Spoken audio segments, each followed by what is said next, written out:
A wealthy man feigns sleep to observe his African-American cleaner's child and is stunned by her actions. The vault lay completely open, revealing stacks of money worth more than typical lifetime earnings. Thomas Mitchell stayed perfectly still in his executive chair, maintaining steady breathing with his eyes slightly ajar, monitoring her each action. Young Jasmine, merely 6 years old, walked into the study clutching her mother Diana's palm. Both had come for their evening work schedule, just as they had done consistently for 2 years at Thomas's business. The child donned her tiny rose-colored gloves, a present Diana had purchased to help her daughter feel included while joining her during academic breaks. Thomas had orchestrated this scenario carefully. Following his discovery that his business associate had stolen $3 million, his faith in people was completely broken. At 45 years old, he had constructed a financial empire. Yet now he questioned whether any truly honest individual existed anywhere. The experiment was straightforward. Leave the vault exposed with wealth clearly visible and observe whether anyone could overcome the urge to steal. Diana started dusting the library shelves, concentrating on her duties. Jasmine, inquisitive as children typically are, moved toward the desk where Thomas appeared to be resting. Her small eyes lit up upon seeing such vast amounts of cash, exceeding anything she had previously witnessed. Thomas stopped breathing, bracing himself to observe another letdown. However, what occurred next rendered him completely motionless. Jasmine refrained from touching the currency.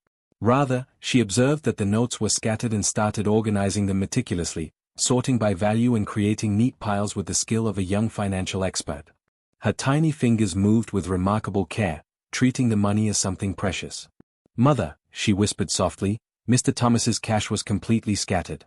I organized it exactly like you showed me to do with our pennies at home." Diana spun around quickly, alarmed. "Jasmine, you mustn't handle the employer's belongings." "But it was disorganized, Mom. He'll be pleased when he awakens and discovers everything neat." Thomas experienced something he hadn't felt in years, his throat constricted with feeling. This child, who had likely never possessed more than $20, had arranged a fortune rather than stealing even a cent. Beyond that, she made certain to inform her mother about her actions with the pure honesty of someone with nothing to conceal. What Thomas was unaware of was that this basic act of integrity from a 6-year-old would trigger a chain of occurrences that would transform not only his existence, but expose truths about bias, compassion, and the genuine worth of individuals that he never could have anticipated. Should you be curious about how a child can provide life wisdom to a billionaire, make sure to follow this channel because this transformation tale is only starting, and what comes next will demonstrate that sometimes the most profound teachings originate from the most surprising sources. During the following weeks, Thomas kept watching Diana and Jasmine secretly. He learned that Diana worked 2 jobs, maintaining his business during nights and cleaning a medical practice during mornings. Jasmine consistently went with her, completing schoolwork in reception areas or playing silently while her mother labored. What most impressed Thomas was the values Diana instilled in her daughter. "We consistently return items that don't belong to us, regardless of whether anyone observes," he overheard her instructing the young girl. "Our integrity holds greater value than any amount of money worldwide." Diana had been raised in foster homes following her parents' death when she was 9. She worked hard to finish high school while employed, yet never managed to pay for university. At 22, she conceived Jasmine, and the father vanished upon learning the news. From that point, she had been raising her daughter independently, declining any form of help she viewed as handouts. Thomas secretly began raising Diana's wages, directing the human resources team to explain it as a position reclassification. However, his generous act didn't escape notice from inappropriate observers. Richard Blackwood, operations vice president and a 50-year-old accustomed to inherited advantages, spotted the financial adjustment during a conference. "Thomas, why are we squandering additional funds on janitorial staff, particularly on that certain worker?" "Diana performs exceptionally," Thomas responded curtly. "Exceptionally?" Richard chuckled dismissively. "Thomas, you must comprehend where these individuals belong. Provide them an extra dollar and they'll quickly demand the entire treasury. It's their inherent nature." Thomas felt fury building, yet maintained his calm demeanor. Richard was the offspring of one of the firm's creators and possessed substantial ownership. His biased views had consistently been accepted by leadership due to his monetary power. "Furthermore," Richard went on, "she brings that youngster here. That's unacceptable. What kind of parent subjects a child to a business setting? Obviously, she lacks appropriate family stability." That evening, Thomas observed something that enraged him. Richard had remained late at the office and encountered Diana in the corridor. "Pay attention carefully," he stated menacingly. "I'm aware you're receiving more compensation than you merit. I'm uncertain what kind of special treatment you're providing, but it will cease." Diana grew pale. "Sir, I'm confused." "Naturally, you're confused. Individuals like you never comprehend. You simply accept what's offered and stay quiet. And remove that child from here. This isn't a childcare facility." Jasmine concealed herself behind her mother, scared by the hostile tone. Diana embraced her daughter protectively. "Sir, I'm simply performing my duties. Your responsibility is to clean and remain unseen. Nothing more." Thomas witnessed everything from his office, experiencing something he hadn't felt in years, a righteous fury. Richard had crossed a boundary that couldn't be undone. He had not only insulted Diana but had frightened an innocent child whose only offense was accompanying her mother to work. That evening, Thomas reached a conclusion. Simply observing passively was no longer sufficient. Richard Blackwood had shown his genuine character, and Thomas possessed the means to address it. What Richard was unaware of was that Thomas had captured the complete exchange. The surveillance equipment that Richard himself had authorized to monitor workers now documented his own toxic statements. However, Thomas desired more than merely a recording. He wanted Richard to condemn himself with his own statements publicly, so humiliatingly that he would never again show his face in professional circles. The strategy forming in his mind was extensive, not merely to shield Diana and Jasmine, but to use Richard's pride against him. Each new insult the man delivered only reinforced something within Thomas that had remained dormant for years, a hunger for justice that intensified, fueled by the very injustice he observed. What that privileged executive was unaware of was that every contemptuous action was crafting his own destruction, and that a billionaire committed to protecting an innocent family could become the most dangerous opponent someone like him would ever encounter. The following morning, Thomas placed a call Richard could never have imagined. "Marcus, I require your assistance again," he spoke to Marcus Chun, a former federal investigator and specialist in corporate matters. The two had collaborated during the embezzlement investigation, and Marcus understood every shadowy aspect of the business world. "What sort of problem now, Thomas?" "The kind involving institutional racism and power abuse. I need concrete proof against Richard Blackwood." Marcus laughed on the phone. "That spoiled air? That'll be simpler than taking sweets from an infant. People like him always leave traces." Meanwhile, Richard escalated his psychological intimidation campaign against Diana. On Monday, he appeared at Human Resources with a list of fabricated infractions. "This worker has been consistently tardy," he falsely told Sandra Miller, the HR director. "And that child she brings causes disruptions." Sandra, a capable woman in her 40s, sensed something was amiss. Diana had never been late during her 2 years of employment. "Mr. Blackwood, I must verify the documentation." "Documentation can be modified," Richard interrupted arrogantly. "I'm the vice president. My statement should suffice." Thomas monitored everything through surveillance cameras, recording each word. The system Richard had installed to track productivity now captured his own facades and authority abuse. On Wednesday, Richard crossed an even more dangerous boundary. He confronted Diana in the parking area when she arrived with Jasmine for the night shift. "Listen closely," he declared, blocking her path to the building. "I know you're performing more than cleaning to earn that additional income. What kind of special favors are you providing?" Diana shook with anger and fear. "Sir, what you're suggesting is..." "I'm suggesting that people like you always have a cost, and I'm interested to learn what yours is." Jasmine hid behind her mother, whispering, "Mommy, why is that man being cruel?" "Don't worry, my child," Diana responded with a dignity that contrasted Richard's venom. "Some adults are unhappy and attempt to make others unhappy too." Richard laughed coldly. "Unhappy? I possess more money in this billfold than you both will ever witness in your complete lifetimes. I should be concerned about what people like you might attempt when you become too comfortable." Thomas reviewed the recording that evening with controlled rage that intensified with each replay. Marcus had arrived with preliminary information on Richard that validated his suspicions. The man had a record of bullying Black and Hispanic workers at former positions. "Examine this," Marcus said, indicating documents. 3 employment lawsuits settled out of court. Always identical behavior. Systematic humiliation until the person resigns. And why was he never punished? Father paid for silence and transferred his son to different companies when situations became heated. Richard Blackwood is a professional parasite. Thomas studied every page of the dossier. Richard wasn't merely prejudiced. He was a serial predator who exploited his status and wealth to torment vulnerable individuals. Marcus, I want everything on him. Phone conversations, electronic messages, social platforms, behavioral patterns, everything. Thomas, are you planning something significant? I'm planning justice. On Thursday, Sandra Miller approached Thomas discreetly.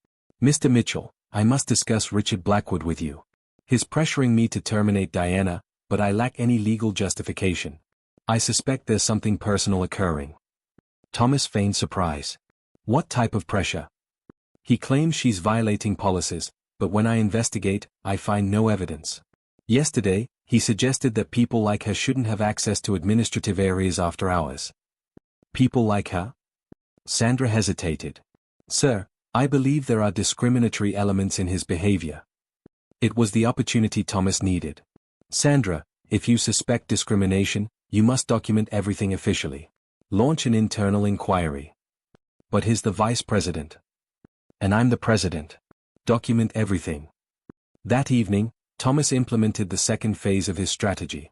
He instructed the technology department to install additional microphones in areas where Richard had been known to intimidate workers. Officially, it was security system enhancement. Actually, it was a digital snare. Friday night, when Richard believed he was alone in the office, he placed a phone call. Thomas heard everything through the audio system. Father, that situation we discussed. Yes, the black cleaning woman. She's becoming problematic. I need you to use your connections to create some legal troubles for her. Theft accusations, documentation issues, anything that will force her resignation. His father's voice came through the speaker. Richard, are you certain you're not overreacting? A mere cleaning lady? Father, it's about principle. If we permit these people to feel too secure, soon they'll be demanding rights they don't deserve. It's better to handle this before other similar employees start getting ideas. Thomas recorded every word, feeling cold satisfaction. Richard had just confessed to conspiracy to fabricate evidence and explicit racial discrimination. Marcus appeared at Thomas's office Monday morning with a briefcase full of proof. Thomas, you won't believe what I discovered. Richard has posts on private social platforms that are genuine supremacist declarations. Conversations in private groups where he and other executives make jokes about black employees. There's more. I learned that he used his father's influence to sabotage black candidates in other companies' selection processes. There's a 15-year pattern of systematic discriminatory conduct. Thomas examined screenshots of conversations where Richard wrote things like, must keep those animals in their place, and the only method to handle these people is to demonstrate who's in charge from the beginning. Marcus, this is perfect. Wait, there's more. He's planning something against Diana for this week. I intercepted messages from him organizing a staged theft. Thomas felt his blood freeze. What do you mean? He's going to plant something valuable in her cleaning equipment, then discover it publicly. He'll contact police, create a scene, humiliate her before everyone. At that moment, Thomas realized that Richard had completely misjudged who he was confronting. The man thought he was dealing with an inattentive boss and a helpless employee. He had no idea he was walking directly into a trap that had been 15 years in development. Thomas looked at Marcus with a smile that didn't reach his eyes. Perfect. Let him attempt it. The further he goes, the harder he'll fall. What Richard Blackwood didn't know was that every cruel move he made was being meticulously documented by someone who had transformed protecting the innocent into an exact science and who had unlimited resources to ensure that justice was served in such a devastating way that it would become legendary in business circles. The following Tuesday, Richard executed his devious plan with the arrogant confidence of someone who had never faced real consequences. At 8 that evening, when Diana and Jasmine arrived for their cleaning shift, he had already planted a $15,000 Rolex watch in the cleaning cart. Perfect, Richard muttered to himself, watching from the security cameras. I'll give her 15 minutes to start work, then I'll catch her red-handed. What Richard didn't know was that Thomas was upstairs watching his every move on high-resolution monitors. Marcus Chun was strategically positioned in the parking lot with a van full of recording equipment. 3 investigative journalists discreetly contacted by Thomas waited outside the building. Marcus, he just planted the watch, Thomas reported via radio. Activate the additional recordings. Confirmed. All the extra cameras are working. We have angles he doesn't even know exist. At 8:20, Richard descended to the office where Diana was quietly cleaning while Jasmine did her homework at a nearby table. He brought 2 security guards with him and pretended to be conducting a routine inspection. "Mrs. Diana," Richard said with false courtesy, "I need to check your cleaning supplies. We've had reports of missing items." Diana stopped cleaning, confused. "Mr. Blackwood, I don't understand." "It's standard procedure," Richard lied, walking directly to the cart where he had planted the watch. "Ah, how interesting. What's this?" He removed the Rolex with exaggerated theatricality, as if he had just discovered the Holy Grail. "Diana Jefferson, this is a $15,000 watch that went missing from Mr. Mitchell's office yesterday." Diana turned completely pale. "I've never seen this watch in my life." "Of course not," Richard said with poisonous sarcasm. "It just appeared on your cart, didn't it?" Jasmine stood up from her chair, frightened. "Mommy, what's going on?" "Be quiet, child," Richard ordered brutally. "Your mother will have to come with us to explain how expensive items magically appear in her materials." One of the security guards had already picked up the phone to call the police, exactly as Richard had instructed. "Police. We need to report a theft in progress." It was at that moment that Thomas appeared at the office door with Marcus and 3 people Richard didn't immediately recognize. "Richard," Thomas said with a calmness that made Richard's blood run cold, "I think you should hang up that phone." "Thomas, I'm glad you're here. We caught your employee stealing your watch." Thomas laughed, a cold sound that echoed through the silent office. "My watch, Richard? I've been wearing an Apple Watch for 5 years. I've never owned a Rolex." The confidence on Richard's face began to waver. "What? What are you saying?" "I'm saying we just recorded you planting a watch you bought this morning in Diana's shopping cart to frame her." Marcus approached with a tablet showing high-definition footage of Richard placing the watch in the cart 40 minutes earlier. "Angle 1, he said, swiping to the next video. "Angle 2. Angle 3. We even have your face clearly visible when you check to make sure no one is watching." Richard tried to speak, but Thomas interrupted him. "Oh, but there's so much more, Richard. Marcus, show him the scrapbook we put together." Marcus opened a digital file and began projecting its contents onto a portable screen. First came screenshots of Richard's racist posts in private groups. "Need to keep these animals in their place," Marcus read aloud. "That's yours, isn't it, Richard?" Diana gasped, covering her mouth with her hands. Richard tried to get closer to the screen, but Thomas blocked him. "Here's your conversation planning to create legal difficulties for Diana," Marcus continued. "And here's your confession that it's a matter of principle to prevent these people from feeling comfortable. Where did you get this?" Richard stammered, sweat beginning to bead on his forehead. "Security system you approved yourself, remember? Including that call to your conspiracy-mongering father to fabricate evidence against an innocent employee." One of the journalists identified herself.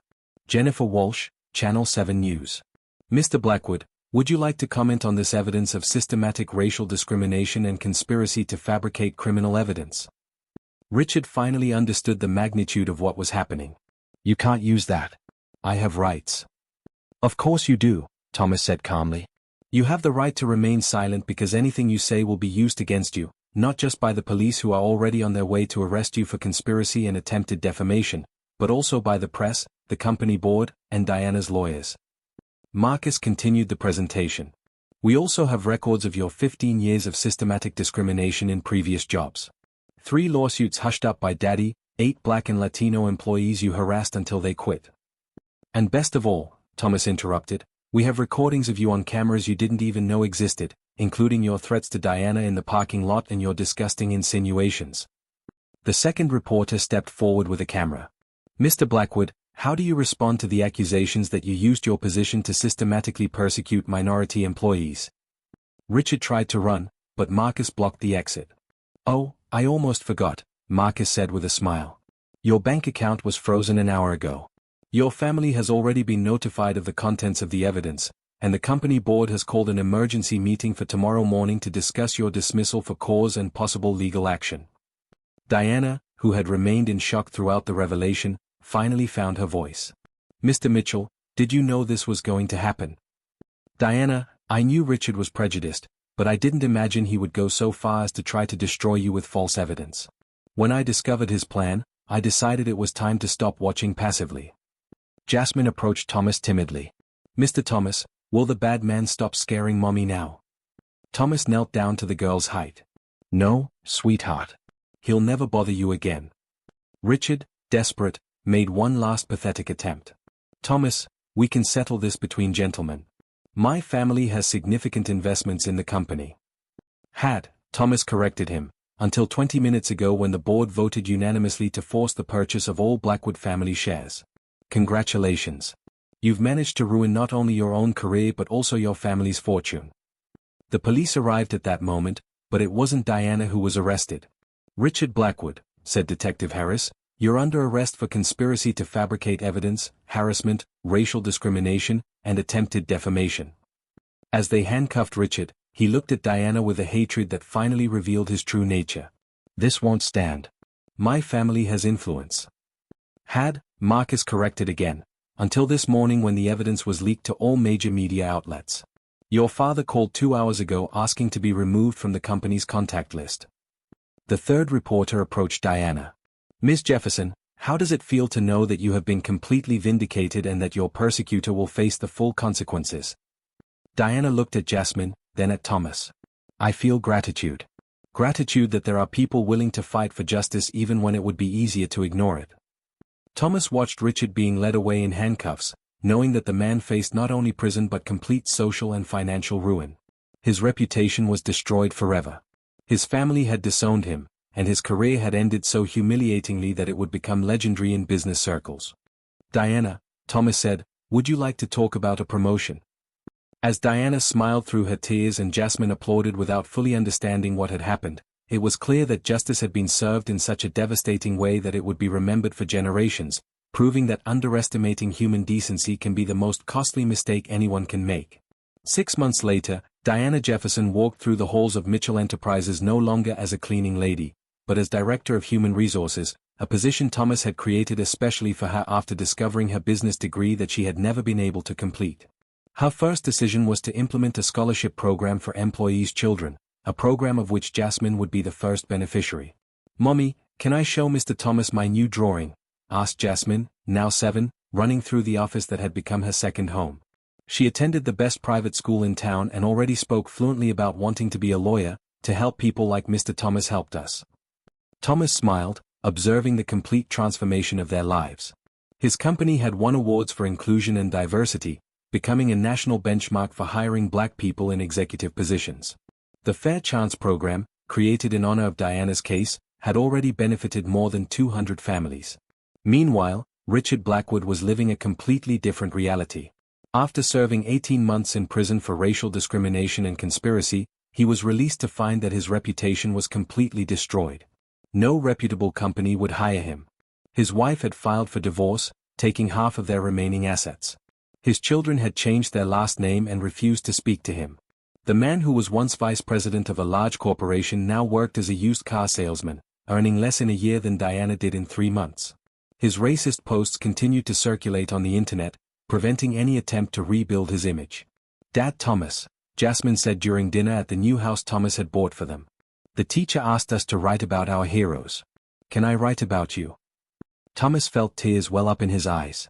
Jasmine, the real hero of this story is your mother, who taught you that honesty is worth more than any amount of money.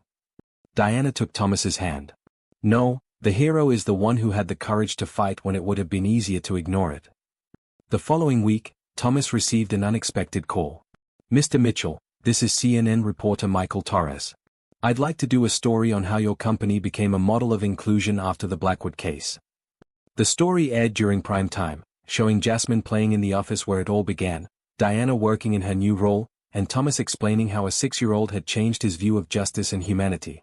Richard watched the report from his one-bedroom apartment, drinking alone as he saw his old life thriving without him. He tried to call former colleagues, but they had all blocked his number.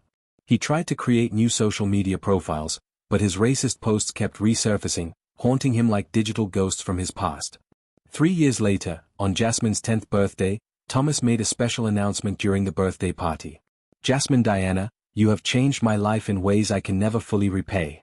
That is why I have created the Jasmine Jefferson Educational Fund, which will provide college scholarships to talented young black people for the next 50 years. Jasmine ran to hug him. Thank you for believing in us when no one else did. That same day, Richard was trying to get a job at a gas station but was rejected after the manager Googled his name and found the famous article about racial discrimination. His fall had been so complete and public that it became a case study in business schools about how prejudice and arrogance can destroy entire careers. Thomas realized that true revenge was never about destroying Richard. It was about building something bigger than he could ever imagine. He turned an ordinary company into a symbol of social justice, created opportunities for hundreds of people, and proved that integrity leads to genuine prosperity. The honesty of a 6-year-old taught me that the best response to hatred is love in action, Thomas said during a speech at Harvard University. Richard tried to bring us down, but he ended up lifting us to heights we never dreamed we could reach. Today, Jasmine is attending a prep school bound for Harvard. Diana has an MBA and is nationally recognized for her innovations in human resources. And Thomas has been honored by the government for his contributions to racial equality in the corporate environment. Richard still lives alone, working odd jobs, remembered only as an example of what happens when someone underestimates the power of human decency combined with the determination to do what is right. True justice was not Richard's imprisonment or his financial ruin. It was proving that kindness, when protected by strength, builds legacies that inspire generations. If this story of transformation touched your heart, subscribe to the channel to discover more stories that prove that doing good is always worth it, even when it seems impossible.